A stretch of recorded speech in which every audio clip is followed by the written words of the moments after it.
Welcome to Killer Women with your host, best-selling author Danielle Girard. And now, Danielle's next killer woman. Hello, and welcome to the Killer Women podcast, a proud member of the Authors on the Air global network with more than 4 million listeners. I'm your host, suspense author Danielle Girard, and my guest today is Iris Yamashita. Iris is an Iris is an Academy Award nominated screenwriter for the movie Letters from Iwo Jima. She has been working in Hollywood for 15 years, developing material for both film and streaming, has taught screenwriting at UCLA, and is an advocate of women and diversity in the entertainment industry. She has also been a judge and mentor for various film and writing programs, and she lives in California. Welcome, Iris. Thank you, Danielle. It's such a pleasure to be here. Thanks for having me on your show. Oh, it's so exciting. So Iris and I were talking before we started about the correct pronunciation of her last name, which we got. And then, of course, I messed up Academy Award because that was, it had to be something. There's always some flub in me. So today we are talking about City Under One Roof, which is fabulous. And there's so many things I love about this book. But first, can you tell our listeners a little about City Under One Roof? Sure. It's a murder mystery. And of course, so it involves a female detective, trying to solve a gruesome murder, which takes place in this strange, isolated town where everyone lives in one building. And the only way in is through a tunnel. And of course, after an avalanche, she gets trapped there. And everyone in this town and the detective herself, they all have something to hide. Oh, it's so fun. So this little town, and you say in your acknowledgments that there's a Whittier, Alaska, or what do they pronounce that? Whittier, but that was sort of the inspiration for this. But the people there were lovely. This Point Metier, and it's pronounced like the French way would be métier, but of course the residents pronounce it Metier, which is, again, sort of adds to this sort of the ambiance of this group. Can you tell us about the inspiration for the story, where this fabulous, by the way, idea came from? Yeah, thank you. Yes, Whittier, Alaska is a real town, and I had seen a documentary over 20 years ago. And it had just stayed in the back of my mind all this time. And when I saw this documentary, the only way in was through that tunnel, which was not open to cars at the time. At the time, it was the only way in was the train that went through the tunnel, or boat. And it just really fascinated me, like, who would live there? Who would choose to live in this place that is so cut off, and where your town is in one building? And I just had it there in the back of my mind brewing for forever, and I hadn't thought of a story yet.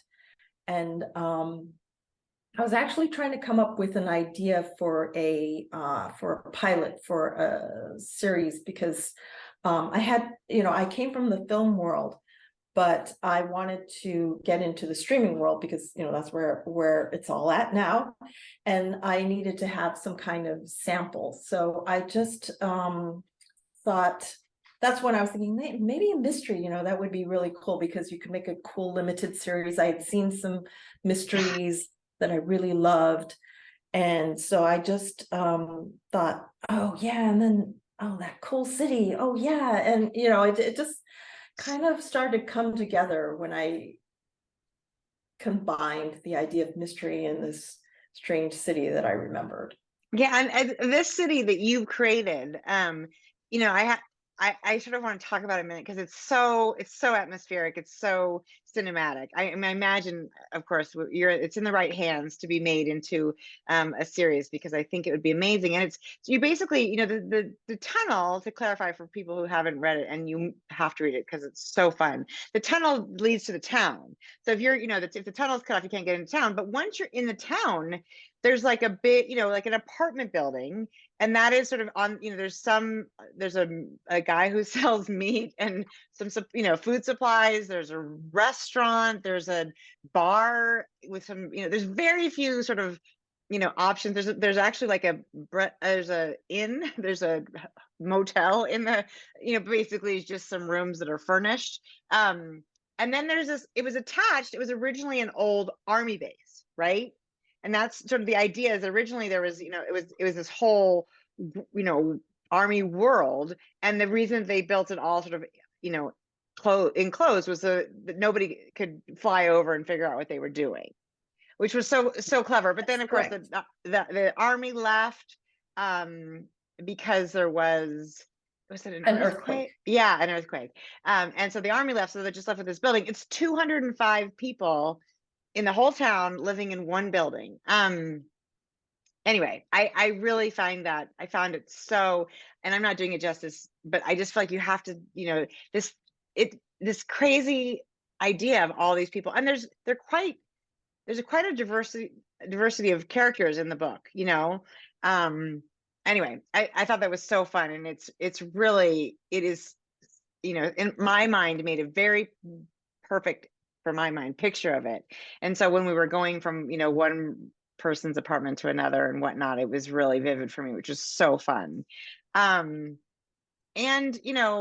I noticed also that this Point Metier is a safe haven, that there's an aspect of the town that really appeals to, especially for women, right, who are out trying to outrun, bad relationships. That there's the gentleman at there's sort of a list or pictures, because he sort of keeps an eye out for these people. So what inspired that, which I thought was brilliant too. Thank you. Yeah, when you were talking about the history of the town, and a lot of it, is actual. It's just as you described. That's the real city of Whittier, Okay. with all the tunnels and everything. There's a tunnel that connects the residents with the school, and as you said, because it was a military base, there had been all these tunnels connecting the underground, with what there used to be another building as well, but it got destroyed in the earthquake.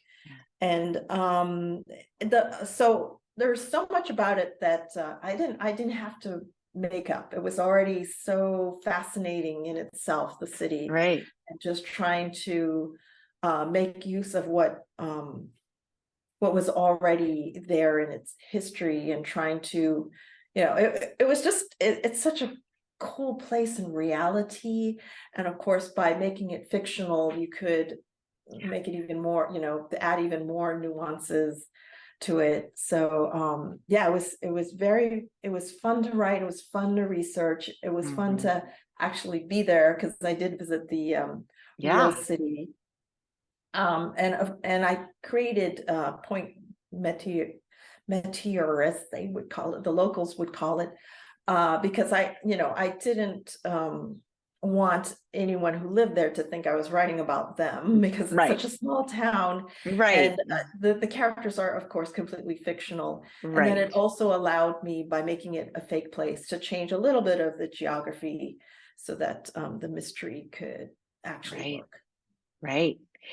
And then, and is the safe haven aspect, is that something that was true? Yes. Sorry, I didn't answer that part of the question. No, that's yes. Okay. The safe haven part was, that is also, there was something I read while I was doing my research, where in that time when the only way in was by train, that I had read that there was some woman who lived in the real city who had an abusive ex.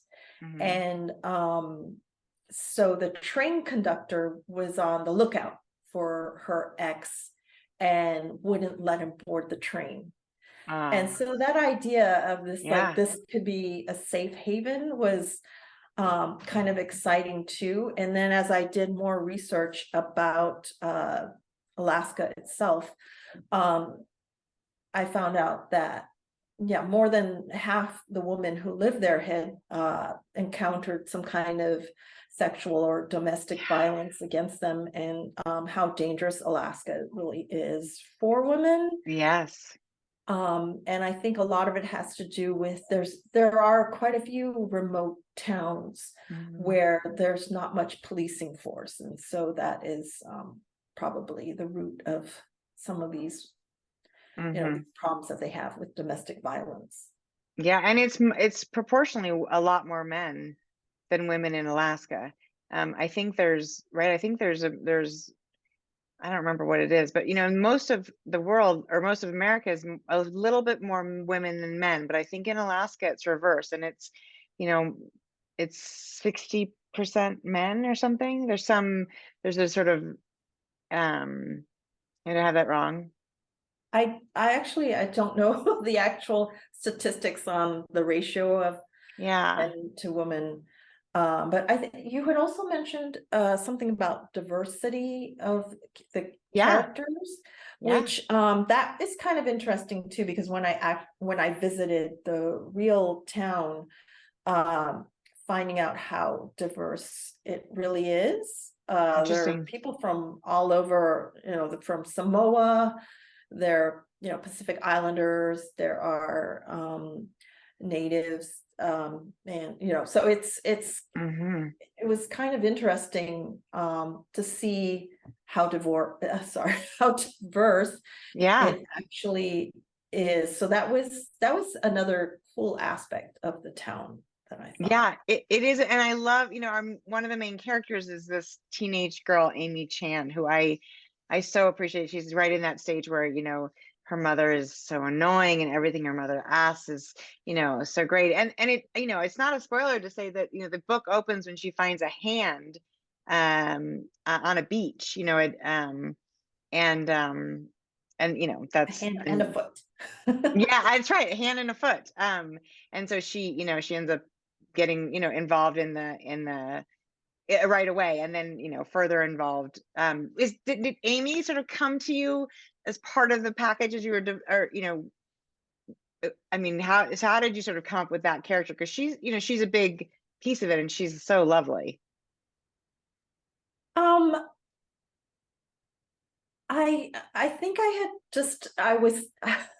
I think I did, since I did want to make this story filled with diverse characters, like characters that we don't always see. And of course, being Asian American, I wanted to have have an Asian American in there, which the real town does have as well. And I think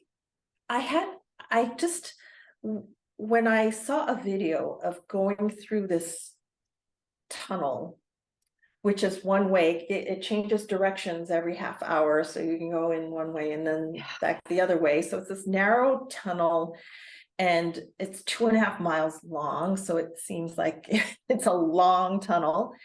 And I felt like I was falling down a rabbit hole. And that I would end up in Wonderland, and Wonderland would be full of, diverse characters and wacky characters and strange things. And so that there was a jumping off point from that too, of thinking of Alice in Wonderland. And so there are a lot of Alice in Wonderland references in the book. And in my mind, I mean, it doesn't work out exactly, but I think of Kara, the detective, as being a bit like Alice, entering this strange Wonderland world. And for me, Amy is a bit like the white rabbit that she chases for Interesting. clues. Right. I don't know why the white rabbit just somehow conjured also something a little more innocent, like, a younger, innocent character for me.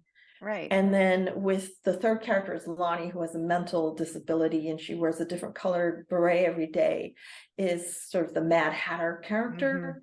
So there were a lot of Wonderland inspirations that kind of carried over into the characters. but I'm not sure. I mean, I don't know which came first, whether I think it Yeah, was that's kind of a fair. mess in my head before I had it all organized. So, when you're, this is the first time you've written a novel, I assume, or this is the first time you're publishing a novel. So how is that different? Because of course, many novelists are interested in, we love the idea of things showing up on the screen, of course. So it's like, but I always think of going from, adapting a novel to a screenplay, but not ever having written a screenplay. How did this feel different? So writing a screenplay is easier in essence because it is less pages. It's maybe about 100 pages and with a lot of white space. Right. But it is harder to get to actual production, to fruition, because there are a lot more people involved. It takes hundreds of people to come together and people to sign off on it. And then it takes a lot of money. It takes millions of dollars to actually execute. Whereas a book is much more torturous in the process of writing, and everything counts. All the words count and all the grammar, because people are actually, that is the finished product. But it doesn't take quite as many people. Right. It's mainly, it mainly revolves around the writer and the writer's work.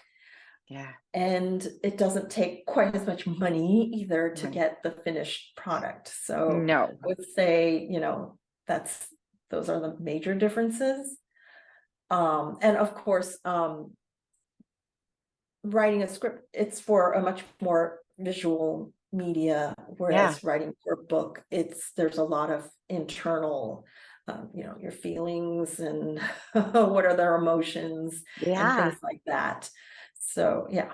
And was that hard when was that one of the things you had to sort of like think about as you were writing? Like, okay, I have to remember that what's going on inside my character, because you're used to sort of directing them.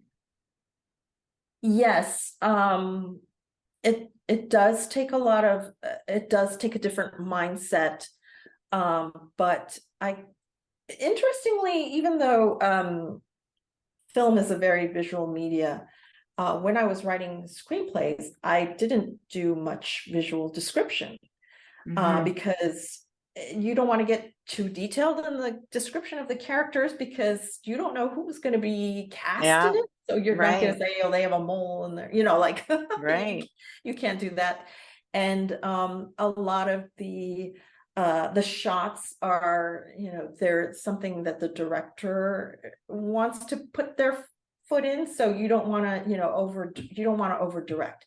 So because that's not your job. So you don't actually get into so much visual detail when you're writing a screenplay.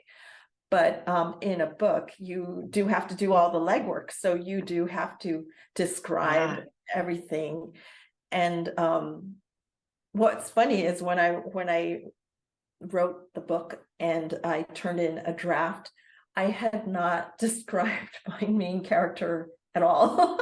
Not physically, because I was used to writing screenplays, and I didn't notice, and my editor did not notice. And then the book cover designer was thinking, possibly the character could be on the cover, and asked, well, what does the character look like? And then I realized, oh my goodness, I never described her. And then I went back and I actually added a her description. And it's a tricky thing to do, because it's not something like, we don't think about what we look like, right? I mean, Kara, the detective in the story, is Kara Kennedy, and she's not going to be like, so I'm 5'7", and but people around, the other people, like obviously Amy or Leonie would notice what Kara looks like. But it is funny. It's when it's done, when it's done well, it's done really well. I don't tend to describe my characters very much, other than like once in a while, and somebody else will notice her stance, or her walk, or her a piece of hair that falls or whatever. But I don't even know if I could tell you what color eyes some of my characters have. So I probably I would have to literally search for eye color. But anyway, but it is interesting, right? It's totally different. You cannot tell. I mean, you really can't. You can't tell a director anything about what somebody's going to look like, because you really don't know who's going to play the role. So that is super interesting. Okay, so let's talk about Kara Kennedy, since we've now. She didn't make the cover, but she's fabulous. Yeah. And she, one of the things I love about her, right, as I love women, with women characters, is that she has a real trauma in her past, right? She's had a real loss. And I sort of wonder, like, what about that makes these characters compelling for us, that this is a character who sort of is broken in some ways, and now is sort of putting her life back together. What drew you to that, and why I wonder in general why we love broken characters. I think because perfect characters are boring. And you want to have your character go somewhere, so they need to have an arc. So they start somewhere and they have to go through a journey and end up somewhere else. And that's something we learn in screenwriting. Your characters need to have an arc. And so she was the most difficult, I would say, because with the other characters, they are the quirky people who live in this quirky town. So in a way, it was a little bit easier. Whereas your protagonist, it's always hard, because they have to be people that you can identify with, and have to be a little bit more normal, so you can kind of look at things from their eyes. But then, at the same time, they can't be perfect, and you have to come up with what their backstories are and where they're going to go. And it was quite. It took a lot of evolution in my mind of who she was and where was she going and what was her backstory. So it was kind of difficult, but there are certain things that people can identify with, which is loss. And if you're a mother, and you have obviously something that would really drive you, because that's the other thing, is what drives people, what are their motivations. And family and love, they're always huge. Because it can't just be the job, right? It's not satisfying enough if we're just talking about, oh well, yeah, she's doing her job. I mean, that's that's part of it, but it can't be the whole reason. And the best mystery stories are really very personal for these people, and you have to read the book to find out. But I think that so you have been in, you said you've been in Hollywood 15 years, you've been doing screenplay. So at what moment were you like, well, I think I'm going to go and try and write a novel again? What was it like? What was the inspiration? I think there were a number of things. So one is that, yes, I've been in the business for a while, and it's always disappointing to not see your work make it all the way to the end. And I made a good living writing scripts that never got seen, other than like the agents and the producers.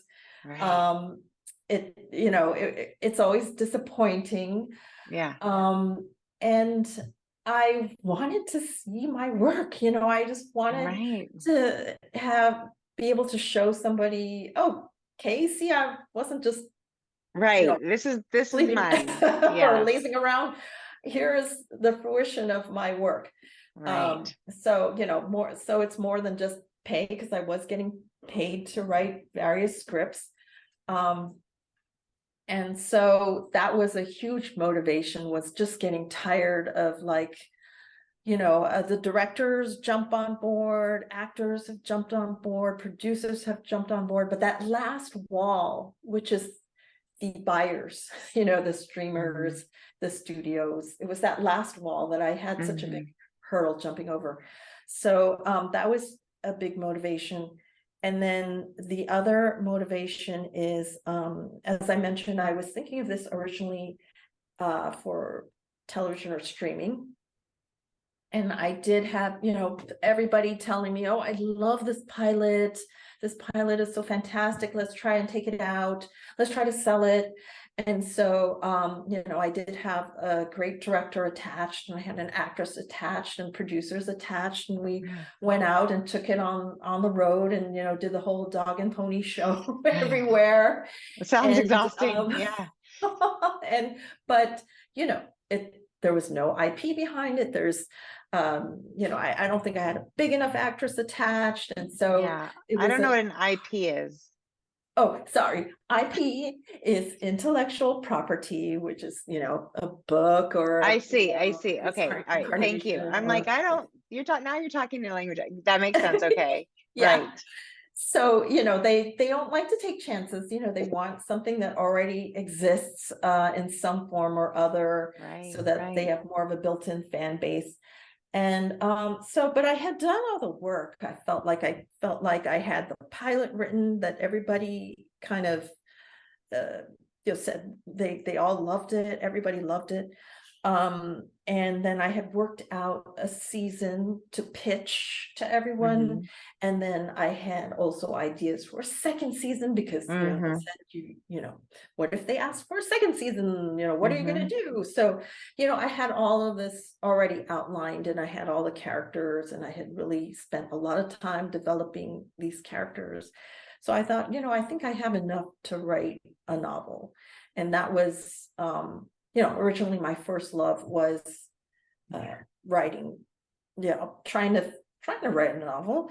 And so I had more of the tools to having gone through screenwriting on constructing a story and being more disciplined in actually getting to the end. Yeah. And so that's where that came. Well, and I wonder about the timing. Was it, because I know Hollywood sort of came to a sort of screeching halt, like much of the world. So was the, did the pandemic also weigh into it, where you're like, I better go do something?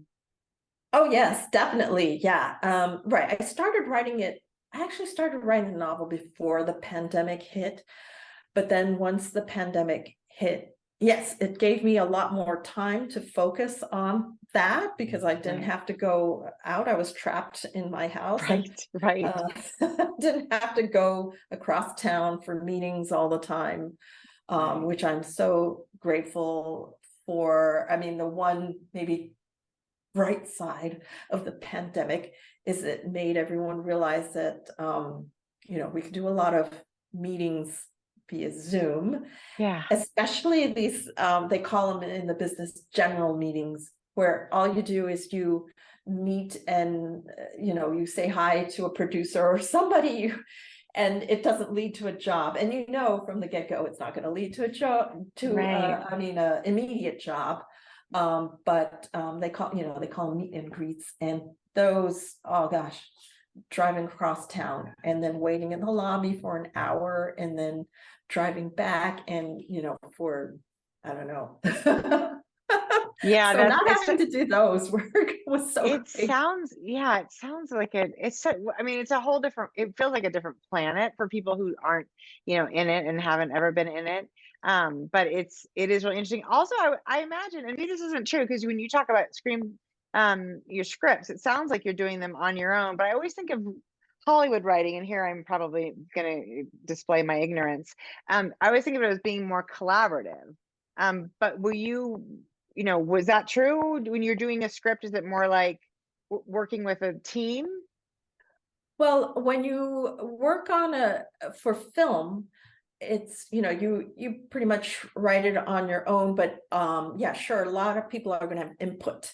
So your producers are going to have notes. There's always going to be endless notes. You're going to have your producer's notes, and then another producer. I mean, I don't know, depending on how many production companies are involved. Oh, And then all of them will have their notes, and then, you know, then the director will have their notes, and then sometimes if they're big actors will have notes, and so everyone has notes, and everybody sees the movie in a different way, and right. you know, and a lot of times you don't even start from something original, because most of the times, like I say, they want IP, the intellectual property, so it starts with someone else's book or someone else's previously made movie, or, you know, so a lot of times it's not your original idea anyway. There's only certain writers who get to do their own original material. And then when you're talking about streamers, it's even more collaborative, because like television shows, there's usually a room full of writers. I mean, it could be not many, it could be like a few, or it could be a ton, depending on, you know, like if it's a lot of times comedies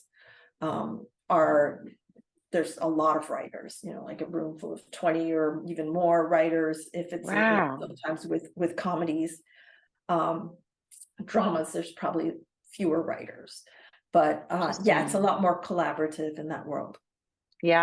Yeah, and actually, you know, it's funny because after the pandemic, I feel like this is sort of one of the things that came out of the pandemic for me, this opportunity to talk to other writers, because, you know, you always write alone, or I've always written alone, but all of a sudden I was like, I am spending a lot of time alone, and it's really nice to sort of hear how other people's processes are, and things like that. But I always think a writer's room, had no idea. Of course, the only writer's room I've ever seen was on 30 Rock, so that's what a writer's room looks like to me.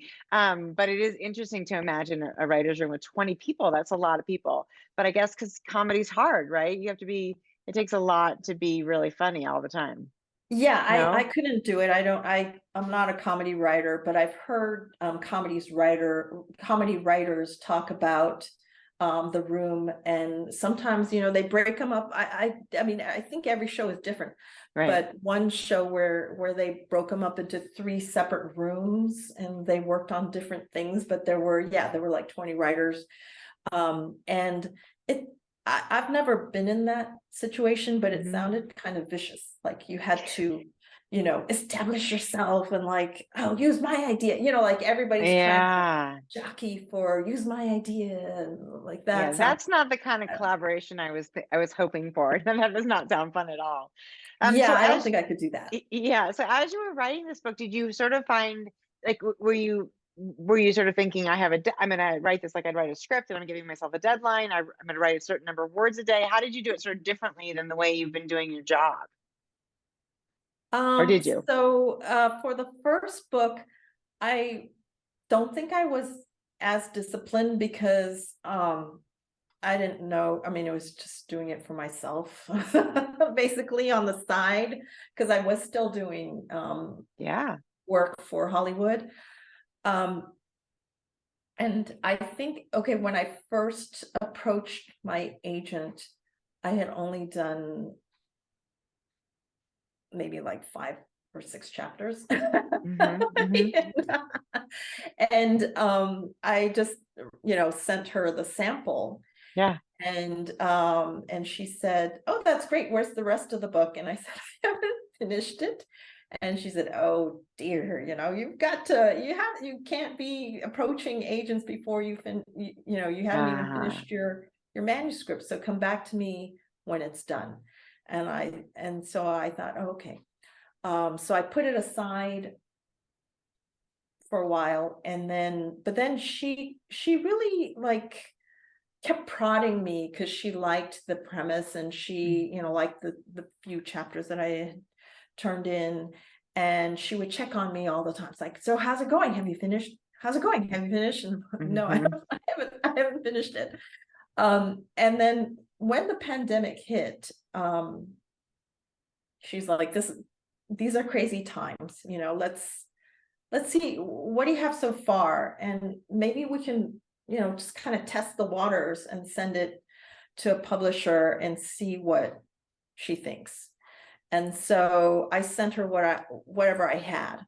And then they responded, you know, the publisher said, let's make a deal. And that was really good motivation to get it Yeah, done. then you're like, oh God, I just told now I really have to finish it. And I mean, my agent is brilliant too, because she was able to get a 2-book deal out of the unfinished manuscript. That, And yeah. so then I had to be disciplined.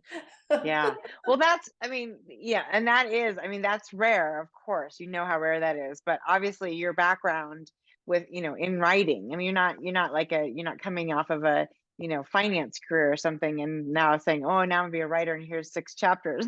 But yeah, I can imagine. So you said for the first book, and I wanted, obviously the end of this book sets up beautifully for another book. So I wanted to ask about that. I'm hoping there's going to be, I'm assuming now there's going to be a second book in the series. Yes, there's going to be a second book, and I was a lot more disciplined with that one, obviously, because there was a deadline. And the way I kind of set that up, how I set that up was I kind of thought, okay, I need to do at least 3 drafts, because that's how I am. Yeah. And I just kind of set aside, okay, so if I break that down, how much time do I have for Per each? draft. Yeah. And then I set up just like the reminders app, and just said how many chapters do I have to do each week, and of course it's going to differ based on how long a chapter is for different writers, but I know for myself like how Yeah. long it's going to be about. And my first draft is just this is what I do in screenwriting too, is I just write almost a train of thought kind of draft, where you're not editing yourself, and you're just writing whatever inspiration comes to you, and nothing's going to be perfect, and a lot of it is going to be thrown out. That's why I'm not precious on it. I know like a lot of this is going to be thrown out, so just write whatever and then come back, because you're going to come back and it's all going to be different, or you don't know where it's going to go. And then Right. once you do the complete vomit draft, as I call it. I call it that too. I think that's so Do funny. Everyone in my family is like, "Well, what part of the vomit do you actually keep?" And I'm like, "It's just what I think of." When I'm like, "You just pick out the little chunks that are good." They don't love that analogy, but I do say it. I totally do. So I agree with you. Just let it out. Yeah. Yeah, and then you go back and then you make it more like English, and it's a little more, now you know where it's going, and then what things have to change. So you're a little more careful in what you're writing, and then you have to go back and refine for the third draft so that it sounds pretty. So so Well, yeah, you're going to do at least 3 drafts. yeah, and that makes, and I'm doing, for the first time ever, I'm writing at that sort of in a more torrential speed. I've never done that way. Normally I'm more, and I'm not a plotter, so it feels a little scary to be writing so fast when I don't exactly know where I'm going. Are you a plotter? Do you know kind of the okay, so before you start your draft. Well, I always want to start with something, because otherwise I'm afraid of getting writer's block, where you're like, "Ah, I can't go any further," and then you're stuck there. I don't want that. So I always go and I do like some kind of outline all the way to the end, so that if I get stuck somewhere, I can skip a section and just go to the next thing, because that's where you don't want to be, is where, oh my God, I have a blank page and I can't Right. do anything and I'm frozen and that's it. You want to like, okay, skip that section if you're stuck, and then be able to leapfrog to whatever other things that you have in your outline. But yeah, it always changes. I outline, but It changes. Okay. So you're not rigid on your outline. You're like, I thought I was going to do this, but now it makes more sense to me that this happens. Yes. So Yes, things all the change as you time. go. Yeah. Yeah, it's always changing. So for the first book, I had to do a chapter outline because I hadn't finished it. So I had to do I had to write the chapters, what was going to happen in all of them, and submit that. And the chapter outline kept changing, Yeah. day by day. And so when I did turn it on, I said, just a warning, none of this, it's all going to change. Yes, I know, and that's sort of the way it works, right? I think that's the best laid plans. I spoke to Mary Kubica recently about her upcoming book, and she had an interesting thing about writer's block. She said she leaves herself in the middle of a scene that she really wants to write. Like she almost stops herself from writing it, because then when she gets there the next time, she's like, "Oh, I'm so excited. I know exactly what's going to happen," which I thought was really interesting. That I'm is, always like, well, let's get to the end of this and then we can go to bed, feeling like we know where everything is. But there's something to that. So I thought that was an interesting tidbit. And when you're writing, are you're like, I have to do this many chapters this week. Um, how does that work? I mean, are you just like, you just sit in your chair until you get through them, or yes, if I can't, we're creatures who need sort of like instant gratification in a way. So if you say, I've got to write this novel by blah, and then that's your only goal, I think that's harder for me. I think if I say, okay, I just have to get through half a chapter today, Mhm. and it doesn't have to be perfect. Right. It's a lot less pressure. So Yeah. then it kind of, it seems to work out that way. And then you can check it off. Like I like to check things off and say, Oh, I me did it. too. What is Check it it off. about making sometimes I write down things I've already done just so I can check them off. I love Yes. that. I'm like, walk the dog. Did it. Yeah, it's Yeah. It's there because is something about that. yeah, there is something like, where you need some kind of gratification, like I checked it, so now I can go play a game or something. I don't know. Right, right. I was productive today. That is really interesting. Well, that is super exciting. Can you tell us anything about book 2? You're still in the middle of it? I understand if you can say nope, I can't share a thing. Well, in book 2, we will go back to the same location plus a new location. So I love it. it's Okay, really old that's and totally it's fair. very I love it. And I have a feeling I might know where the other location is, because I read this one, but we won't talk about it. But it is so fun. So you wrote this. I'm understanding you wrote this as a pilot first. So so now you get to shop the book. How's that um going? yeah, so I do have an agent who is working on, the getting the book right, to see if, if someone is interested in optioning the book rights. And I've talked to a couple places, and we'll see. I mean, Yeah, there's nothing, right. it hasn't been sold yet, but definitely, we're getting our feelers out and Yeah. seeing Well, some. as I said, I mean, it's just the environment. We are also, I think of, humans also sort of obsessed with, there's something about those really extreme, like there's parts of this book where they are out I mean, they have to go outside and it is so cold, and the wind, and you just feel like you're reading it and you're feeling that, like the frigidness of the environment. I think there's something really appealing to us about those sort of, it's surviving such extreme cold, and then on top of it, this sort of weird little town inside a building. I can't imagine it's not, that somebody won't snap it up. And obviously, I don't know anything about the industry, but I feel like I want to watch it. So I hope they figure it out. But do you know do you have a date? Do you know when the next book will be out? Well, so City Under One Roof, the release date is January 10, Yeah. 2023. And then my next book hopefully will be 2024. Yeah, exactly. Hopefully. Right. Yeah, One if a all goes year. well. Knock on wood. Not well. It's really exciting. It's so fun. So, tell us, Iris, where can we find you on social media? Do you have a website? And it's January 10th. So I think when our podcast comes out, this book is 100% available. You should really get it anywhere you love to buy books. Support your local indie, or buy online, whatever works. City Under One Roof. But tell us where to find you. If people want to tell you how much they love it. When people want to tell you how much they love it.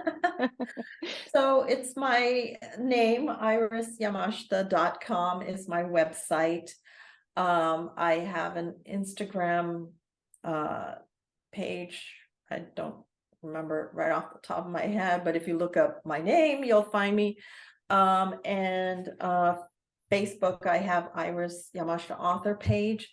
I had Twitter, but I kind of left it. And yeah, we can exactly. I don't blame you. I'm going to spell the last name for folks who are listening. It's Yamashita, in case that doesn't translate as well in the pronunciation, which is yes, thank you for that. Yes, so which my is website, where you can also see all my social media links, is IRISYAMASHITA.com. Perfect. And people will find you. And I love this. I'm already like jonesing for the second book, because I feel like once I'm in this small town with these characters, and we didn't even talk about like the lounge singer. There's just a cast of these really fabulous characters, and I look forward to seeing them again. And thank you so much for joining me today. Thank you for having me. This was so much fun, and it was such a pleasure to meet you. So fun. For everybody listening, this has been Killer Women today with our guest Iris Yamashita. What a fun book! What a great premise! What an incredible environment, and so much fun to read. Everybody should go grab that. And we will see you next time on Killer Women. Bye. Bye. Thank you so much.